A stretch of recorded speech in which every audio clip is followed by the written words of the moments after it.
Heavenly delusion episode 1। Anime की शुरुआत में एक स्कूल दिखाया जाता है जहां सभी बच्चे खेल कूद रहे होते हैं और वहीं पर हमें एक लड़की दिखाई जाती है जिसका नाम मिमिहिमे होता है। मिमिहिमे को एक लड़का बुलाने आता है और कहता है, क्लास शुरू होने वाली है, जल्दी चलो। मिमिहिमे उससे कहती है, वैसे आज हमारा सरप्राइज टेस्ट है। ये सुनकर लड़का शॉक होकर पूछता है, तुम्हें कैसे पता हमारा कोई सरप्राइज टेस्ट है? क्लास में सिर्फ 5 बच्चे होते हैं और क्लास का टीचर भी एक रोबोट होता है। फिर रॉबर्ट टीचर बच्चों से कहता है, बच्चों आज आपका टेस्ट है। और कहता है, अगर मैंने आपको जो पढ़ाया है, अगर वो आपने सही से पढ़ा है तो आप टेस्ट में पास जरूर होंगे। सभी टेस्ट देने लगते हैं। तभी एक तोक्यो नाम के लड़के के नोटबुक में एक सवाल आता है, क्या तुम बाहर के भी बाहर जाना चाहते हो? ये देखकर लड़का कंफ्यूज हो जाता है। फिर हमें बाहर की दुनिया दिखाई जाती है जहां पर सब जगह तबाही हो चुकी है, घर खंडहर बन चुके हैं, ज्यादातर इंसान भूख के कारण या बीमारी से मर गए हैं। वहां हमें एक लड़का और एक लड़की दिखाई देते हैं जो कि खाने की तलाश कर रहे होते हैं। फिर वो दोनों एक घर में जाने की कोशिश करते हैं, लेकिन घर लॉक होता है। तभी मारू खिड़की से जाने का रास्ता ढूंढ लेता है। अंदर जाने के बाद लड़की टॉयलेट पेपर लेकर टॉयलेट में चली जाती है, लेकिन टॉयलेट में दरवाजा नहीं होता, तो उसे ऐसे ही काम चलाना पड़ता है। फिर दोनों ऊपर वाले कमरे में जाते हैं। उन्हें बेड पर डेड बॉडी मिलती है। लड़की उसे देखकर कहती है, शायद ये भूख के कारण कर मर गए हैं। हमें इस घर में भी खाने को कुछ नहीं मिलेगा।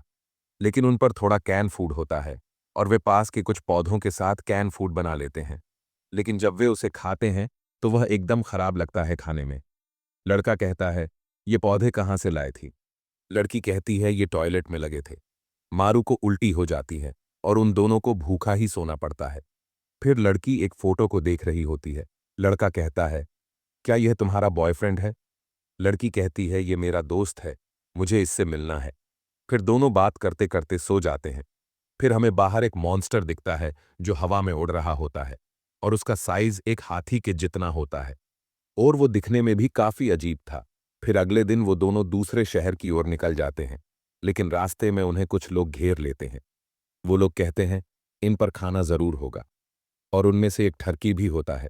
वह लड़की को देखकर कहता है, आज तो कई साल बाद लड़की मिली, आज तो मजा आ जाएगा। तभी कुरिको अपनी जेब से गन निकाल लेती है।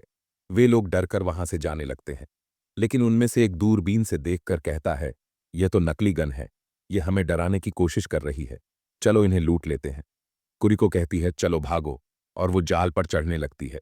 लेकिन मारू उनकी एक एक करके पिटाई करने लगता है और कुरिको अपनी गन से एक खंबे पर शूट करती है और खंबा हीट के कारण गिर जाता है। कुरिको उनके अड्डे पर उनके साथ जाती है। वहां वह कहती है, मुझे बैटरी चार्ज करनी है। वे लोग उन्हें चार्जर दे देते हैं। कुरिको की गन की वजह से वे लोग डर कर रहते हैं। कुरिको की चार्जिंग हो जाती है। वे लोग पूछते हैं, वैसे ये किस चीज की चार्जिंग करी है? कुरिको कहती है, गन की। इसमें चार्जिंग खत्म थी। जब से मैंने इसे शूट किया था तब से खाली गन थी, लेकिन अब यह चार्ज हो गई है। यह सुनकर गुंडे शॉक हो जाते हैं। फिर सीन बदलता है और हमें वही स्कूल के बच्चे दिखते हैं। टोक्यो मिमिहिमे से कहता है, तुम्हें कैसे पता चला कि हमारा कोई टेस्ट था? मिमिहिमे कहती है, बस मुझे पता है। फिर मिमिहिमे टोक्यो को बाहर ले जाती है और कहती है, तुमने कभी सोचा है बाहर की दुनिया कैसी है? बाहर क्या क्या है? मुझे एक सपना आया था कि 2 लोग मुझे यहां से बाहर ले जाते हैं। उनमें से एक लड़का तुम्हारे जैसा था। ये सुनने के बाद टोक्यो रात को सो नहीं पाता और वह रात को कमरे से बाहर आ जाता है। वह बाहर घूम रहा होता है, लेकिन वहां स्कूल के प्रिंसिपल आ जाती है। वह टोक्यो से पूछती है, तुम इतनी रात को यहां क्या कर रहे हो? टोक्यो कहता है, आखिर इस स्कूल के बाहर की दुनिया कैसी है? वहां क्या है? यह सुनकर प्रिंसिपल कहती है, यह कैसा सवाल है? तुम्हें क्यों जानना है बाहर की दुनिया के बारे में? प्रिंसिपल कहती हैं, चलो मैं तुम्हें बताती हूं।